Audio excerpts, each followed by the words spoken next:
You can always, as usual, you can find us at www.thebusinessofbusinesspodcast. We are also on iTunes, Stitcher, Google Play, and Spotify. And so what we try to do is bring, we have guests that can help us in our business anywhere from a solopreneur like myself and, all the way up to managers of major corporations.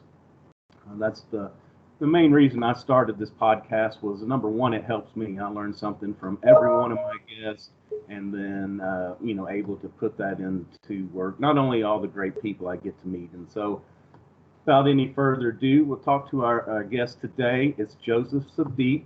He is with Business Model Designing, and what he does is he helps CEOs and business owners that want to stay ahead of the game by using different models to model their businesses or where they want to go. So, it's important. We talk about it in the marketing process all the time that we need to have a roadmap. We need to know where we are. We need to know where we're going so we can have a path. And the same is true in our overall business. We need a plan that we can work every day. And then also we need flexibility. We need to regroup from time to time to figure out, what's changed in our environment, the company, the product, competition, things like that. So without further ado, Joseph, welcome to the show. We appreciate you taking time out of your day to be with us this morning. Oh, thank you. Thanks a lot. It's a real honor to be in your show. So just tell us a little bit about, kind of how you got here. And I think you have a financial background, if I'm not mistaken. So kind of how you ended up here and what your models can do to help CEOs and businesses. All right. So I think I'll start a little bit of my story. So I'm a professional accountant. I have a CMA from US and an MBA from an Australian university. And I did my MBA in international business. So I have been, for 18 years, I have been in the corporate life as a financial controller, director of finance, and human resources, CFO, those kind of roles. So I was pretty blessed enough to get a good break in my early 20s to work with global, multi-billion-dollar organizations. So that gave me tremendous exposure to be in the game a little bit ahead of, compared to others who are in the same career. So by the age of 40, I was like, you basically hit this 40 syndrome. So basically, you think about what you need to keep doing. Do you need to keep doing the same financial stuff or do something different? So I was looking at various opportunities to, what else I could do. And then I came across this business coaching profession wherein I could leverage my, the good exposure, international exposure, which I have got on a global level. So that's how I came into business coaching. And once in the business coaching, then I wanted to find my own niche, because there's a lot of niches in business coaching, like leadership coaching, personality development, strategy, and all those. So I was looking at where exactly is a big gap in the industry now.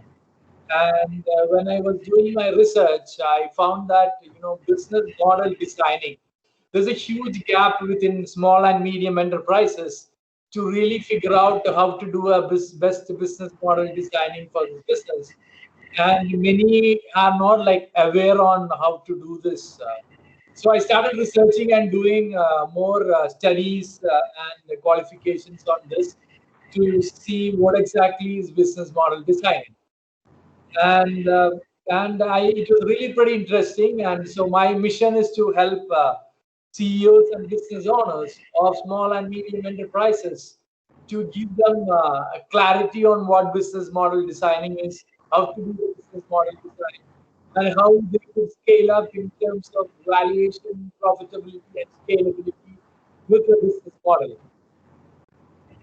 Okay, great. So let's just start at the beginning. So I come to you and say, Joseph, help me do you typically work with people just starting out with a brand new business where they just have an idea on a napkin, or do you more or less help maybe an ongoing concern that is struggling?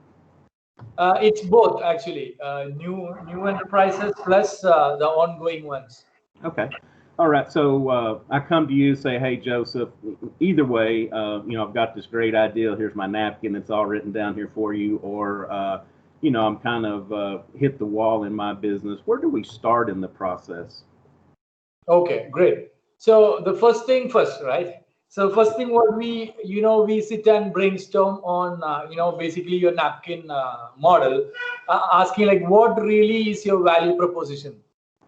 So when we tell value proposition, like what exactly customer gains, or what is that you are trying to solve in your business. So if it's a product, like how is it helping a customer? If it's a service, basically what are the pains? What are the gains? What are the gain creators of your product or service? And what are the pain relievers? So it could be on both. It could be either a pain reliever or a gain creator, your product or service. So we basically, and that is basically what I mean by value proposition. So we basically drill down into the value proposition and see like what exactly it is. And then the second step is we look at the customer segment. What is the customer segment you are trying to approach with your product and service? And what is this customer segment like? Like what are the comparable products in the market? And this is the start. Okay. Yeah. And I think we found a great little jumping off point right off the beginning.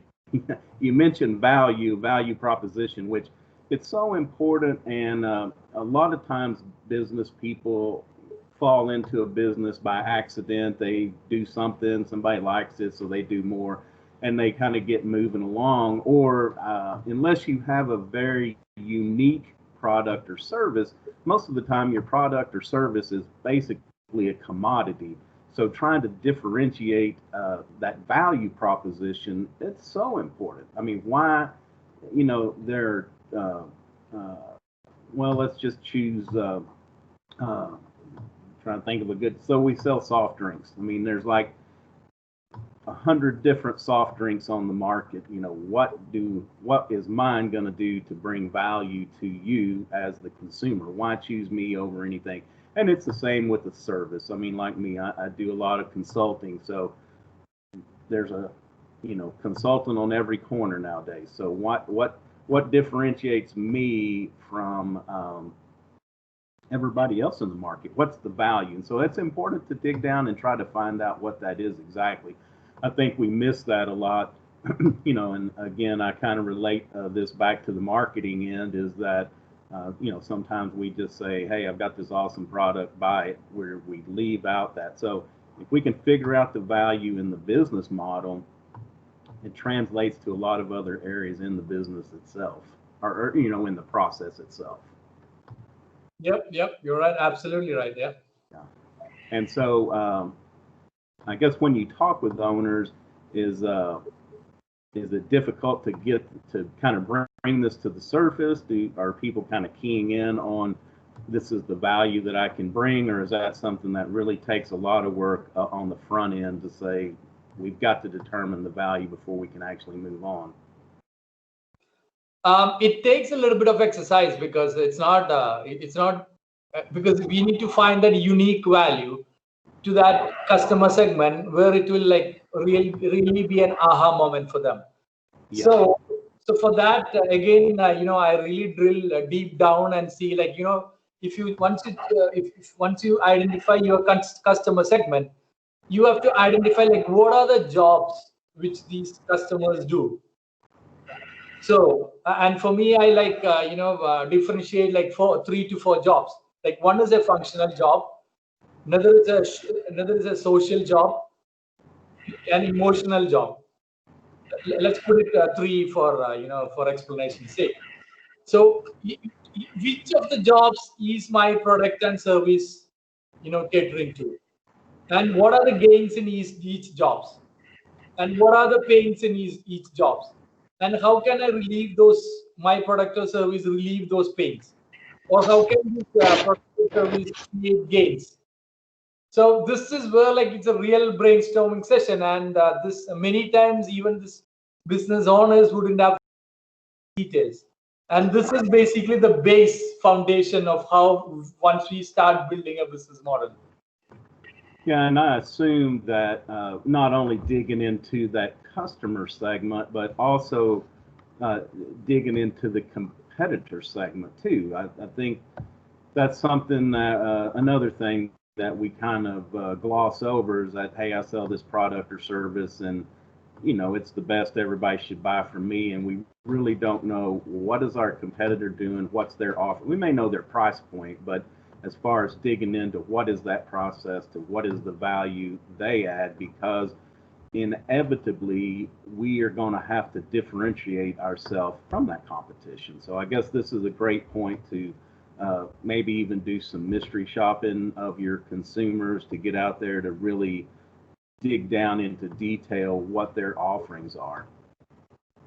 Yep. And so how do you identify their competition? Do you rely just on them, or do you actually get out and try to do a little research yourself to see who the competitors may be? Okay. So this is like the second stage of it. Like once we identify our value proposition and the customer segment, then what we do is something called business testing. So we do different kind of testing, like it could be a beta testing, it could be an A/B testing, or it could be some surveys, just to make sure that whatever the assumptions which we had or which we brainstormed during our session is actually a reality. Because many of times entrepreneurs and startups, they are in this mystic world, right? Oh, this is going to be a big thing, it's going to crack the world kind of thing. But is the same assumption correct? So that is basically called business testing of assumptions. So we do surveys or A/B testing in these niche customer segments which we have identified, and see what is the reality. Okay, yeah, and that's the other thing is, when we as entrepreneurs or business people, we all have the next great idea, and sometimes we think we've hit on something that's not even out there. If you do a little research, you may be surprised to find that there are 10 other people that are already doing, what you want to do. So anyway, can be back to the drawing board again to beef up that value proposition if it's worth moving forward with. So, all right. So what is the next step? Now we've got the value proposition. We've looked at our customers. We've looked at our competition. Are we ready to launch and get out there and see what we can do? Nope. Not yet. If that was the case, life would have been so easy. Yeah. So this is, as I told, it's a very basic. It's a foundation what we explain now, and I basically give a quote always. Like what we did is we identified that there is a gap in the market. Now it's a question of seeing where there is a gap, where there is a market in that gap. Okay. Because that's pretty crucial. Yeah. And I think, just to clarify for myself, I think what you mean is that there may be a gap in the market, but if it's only if it's a very small percentage of people, people, if there's only 5 people that really need that, is it going to be a money maker for you? So I guess you kind of have to decide, is the market, the market of the gap, is it really wide enough, deep enough? Is there enough money in it that we could sustain our business or idea off of? Exactly. So basically, whether there is a gap, there's a market in that gap. Okay. So that again, you need to do a little bit more a wider market testing to see whether you have. And this is where this technology comes into picture, because nowadays it's very easy, not very easy, but it's more easy compared to other time. Otherwise you have to stand in for a surveys in front of shopping mall or whatever. But nowadays with the social media, it's more easy to test the vastness of the market. It could be we can test with the clicks, number of clicks you receive, or number of clicks which you get to move on to the to basically to the buying page. Yeah. And we can also test at what price is the ideal price for this market and those things. So that is basically the second stage, whether there is a real market in the gap. Okay. All right. So we've identified that. We feel like there's a good, a large enough market in this gap. So we're going to choose to move forward. Where would we go from here? Okay, great. So once we did this, then we go a little bit more up, and then I work on like 14 different business canvases.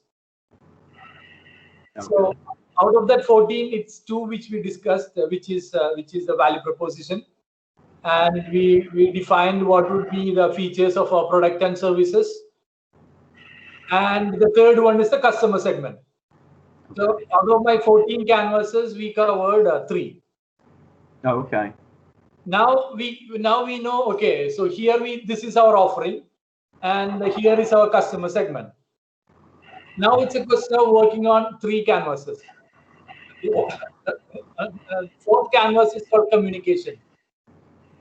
How do we communicate to this target segment? Okay. And what is that we are communicating? So there are 2 elements in this canvas, because you have a product and service here, you have a customer segment here.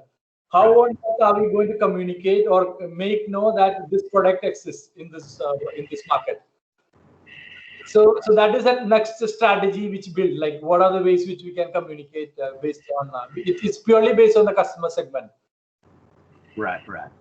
Yeah, I guess because just depending upon who we're trying to reach. Is it a small business owner? Is it a consumer? Who we're marketing to not only dictates our communication style, but also the platform in which we, I guess, if we're going to go after consumers, Facebook, Instagram may be our choice. Whereas if we're looking at small businesses or departmental managers, if it's more of a B2B product or service, then we may want to hit LinkedIn and do our communication there. Yep. Okay. So then the fifth one is called channels. Okay. What are the channels through which we are going to deliver our product or service?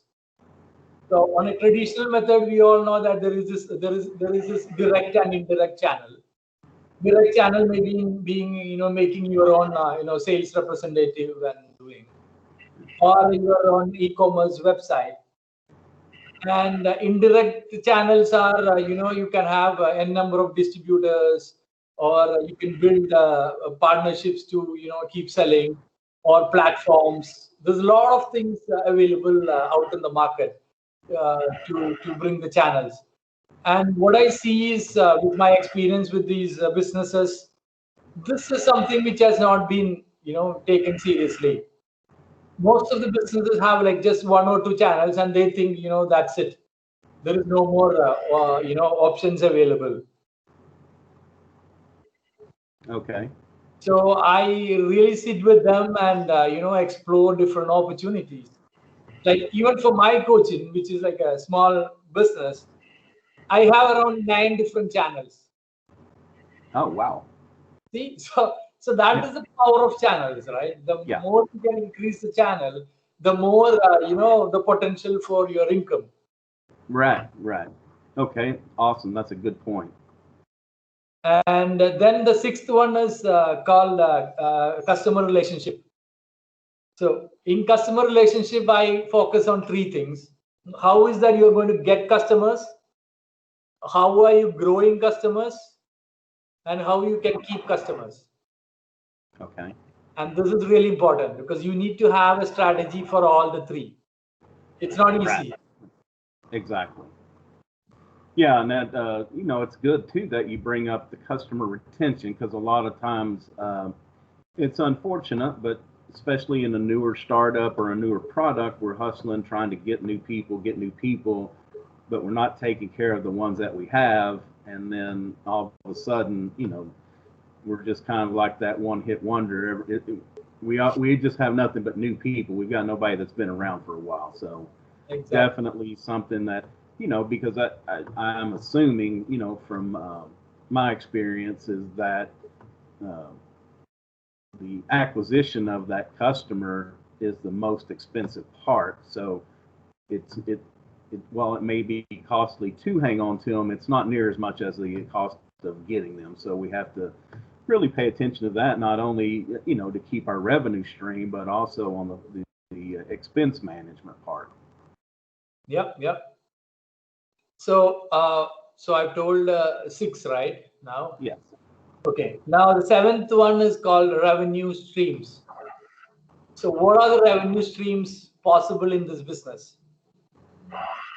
Can you work on a subscription model, licensing model, franchisee model, recurring revenue, transactional revenue? There's a whole lot to be identified. So, and then you decide upon like what are the streams which I can use in this particular business. Okay. And the 8th one is called pricing models. So for each revenue stream, you can have different pricing models. Right. Because if it is a subscription model, it's a different pricing. If it's a transactional model, it's a different pricing. So you do, and so you need to find out what are your pricing models.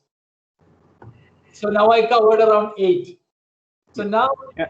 But sorry, I was just gonna jump in before we move on there on the pricing. It's I've worked with people before, and you say whatever their price is, like, well, how did you get to that? Like, well, that's just what it is, or my competition. I worked with a company that was a carpet cleaner one time, and so his competition charged $39.95 or something per room, and so he charged $35. Wow, that's great, but what's your cost in providing that service? I have no idea. Well, come to find out, his cost was about $40 to provide that, and he was charging $35, but he didn't base it on any research or logic of what are the expenses that are included. So I guess just making the point, there's a lot that goes into considering what is a price point that we need to develop, and sometimes they may be lost leaders if we're trying to acquire somebody for a bigger purchase or another purchase, but still we need to give that a lot of thought as well. Yep. And why he is just doing a competitor pricing as he has not done that first exercise of the value proposition and the customer that mapping. Right. Because if he has some unique features in the product, then you sell that features and up your price. Right. Okay. So whatever the 6 which I told, like communication channels, customer segment, customer relationship, pricing model, and revenue streams. So these all 6 canvases, I basically like to call it as multipliers. And why I call it multipliers, because if you see, like, if you're able to touch any of these canvases, the result is the enhancement in your revenue. Okay. If you touch your channels, if you touch your communication, all result in increase in revenue. So I love to call it as multipliers. Okay. So now we discussed what is the offering. We discussed on the multipliers. Now we are going to look at the other side, which is the configuration side, or I call it in a pet name called levers. Levers means there is another 6 canvases in that. If you are able to optimize any of these canvas, that will result in cost reduction. Okay. So the 9th one, which is again really key, is key partnerships. So key partnerships with respect to suppliers, because nowadays it's very competitive. So you need to stick to what you're really good at. So if someone else is good at something, give him that. and then you focus on what you're really good at. Build key partnerships, strategic alliances. This is going to be a buzzword. Big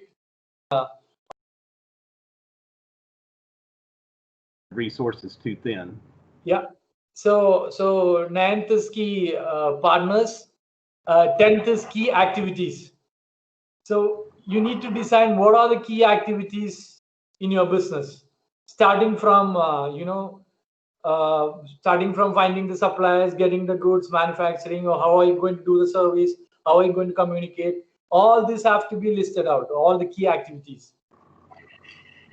11th is key resources. So in order to do this, you need key resources, right? Who are going to be your key resources and how are you going to source it? So this is basically on the human resources side. So now once you add these key partnerships, key resources, and key activities, you will get another canvas called cost structure. Basically, when you add these three, it's your cost structure. Okay. And then you have another canvas called key assets. Basically, what are the assets required to run this show? And the next canvas is investments. How much investments do you need to buy the key assets and to have your working capital? So this is on the lever side with another 6 business canvases. So 6 plus 6 plus 2, 14 canvases. So this is how I help clients to build a business canvas. And the interesting thing is, if you want to make a business plan out of it, it's very easy. You pull these extracts from all the 14 canvases and it's your business plan. Yeah, no, that's a great stepping stone to lay out your business plan very thoughtfully, because unfortunately, a lot of those key steps that you mentioned are left out, leave a big hole in our plan. Even if we don't see it, you find it eventually when you try to make it operational. So definitely worth the time on the front end to go through this. So let me ask you about timing.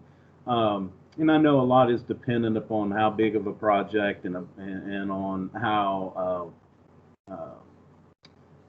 how timely I communicate back and forth with you as your customer. But basically, what is an average time frame from start to finish to get through the 14 canvases? I would normally what I do is workshops. Okay. So it would take if it is an online workshops, normally it takes a month, in the sense you can't have the full day right online. Right. So we do half days each week. Okay. So almost half days of 4 weeks, it could be like 2 days. I mean 2 days of full workshop, which would be in the span of a month. Okay. And then these are trying times that we are in. So let's just look at that. Is that if we had done this a year ago, we'd gone through the 14 canvases. Now would be probably a good time to kind of come back and would you want to go back and look at all 14 of them, or when you revamp, is there just certain pieces that you pull out and want to look at those? Oh yeah, so we would not look at all the canvases, but we will see based on what the external environment is. Like, so today we have this pandemic going on, right? So which are the canvases is getting affected in this? Is it communication, or is it the revenue stream, or is it customer relationship? And then we work on, based on current scenario, what basically works best. Okay. And then try to do optimization or make changes in that canvas. Yeah, and the pandemic is it's something that is so extraordinary, but I think that it's a good practice to always revisit parts of these canvases, I guess, throughout the year, because we may have new competition that came up. We may have somebody that introduced either a like or a little bit of a superior product. We may have somebody that had a cost reduction or cost increase, and our competitions. There's so many factors out there that change that even though I guess this is not just one and done, we don't do this, get in business, put it on the shelf, and never think about it again. We have to, if we want to sustain our business, we have to be flexible and we have to be in tune with what's going on out there. Do you find that to be? Oh, I mean, it's really good that you brought this point out, because actually my mission going forward is just this, that my mission is to make sure business model is being revisited like a budget in every organization. Right. Before you do the budget, you revisit your business model and then make the budget.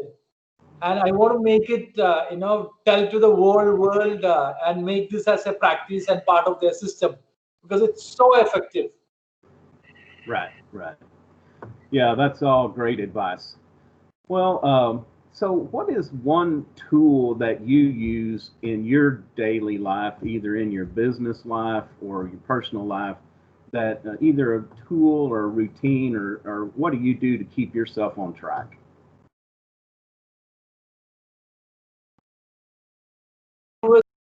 As all the successful people does, is I have a routine. So I stick to my routine so that I tend to get effective.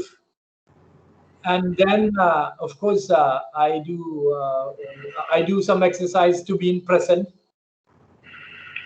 Right. to be present, so that what I have felt is rather than going on reading n number of books, if at all we are being quiet and we live in the present, this nature itself will keep giving us messages. Right, right. Yeah, So we definitely have to be in tune with ourselves and with the universe around us for sure.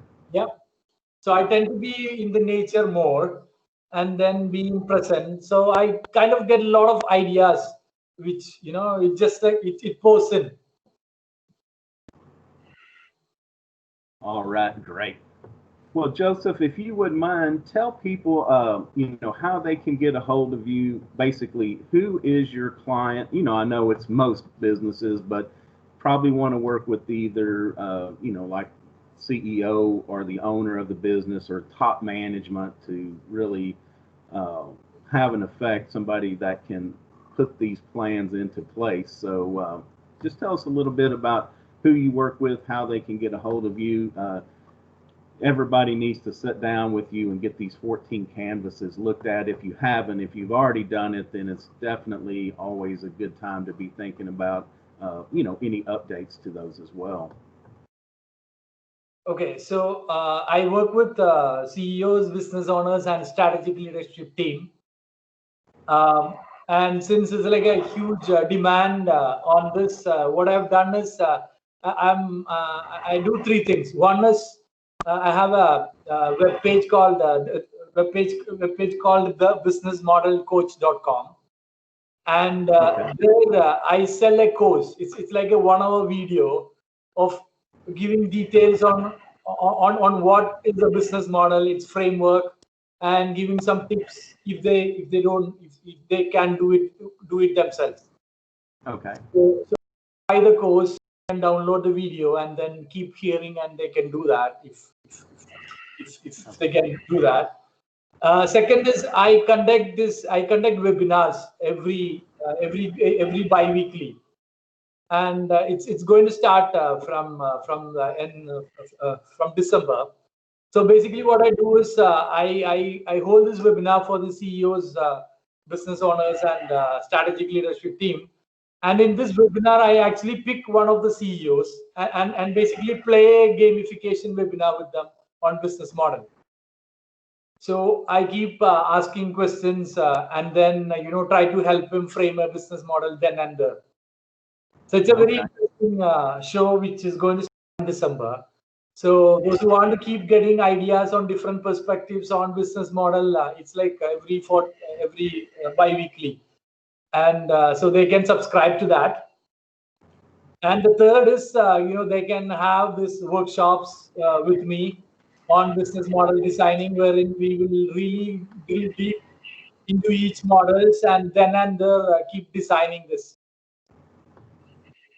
Okay. Yeah, and I will be sure and put all the links to that in the show notes and on my webpage as well. Drive you some traffic. This is it's such an important service that you provide that I just really encourage everybody to take a look at it, because we've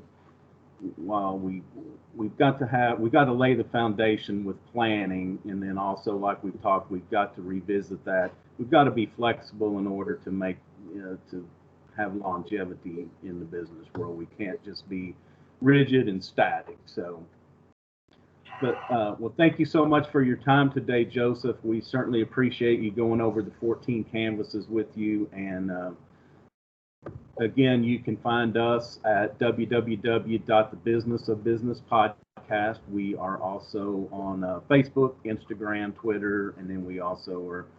You can download us on iTunes, Stitcher, Google Play, and Spotify. Joseph, have a wonderful day, and we'll talk soon. Okay? Oh, thank you. Thanks a lot for inviting me in the show. Thank you, sir.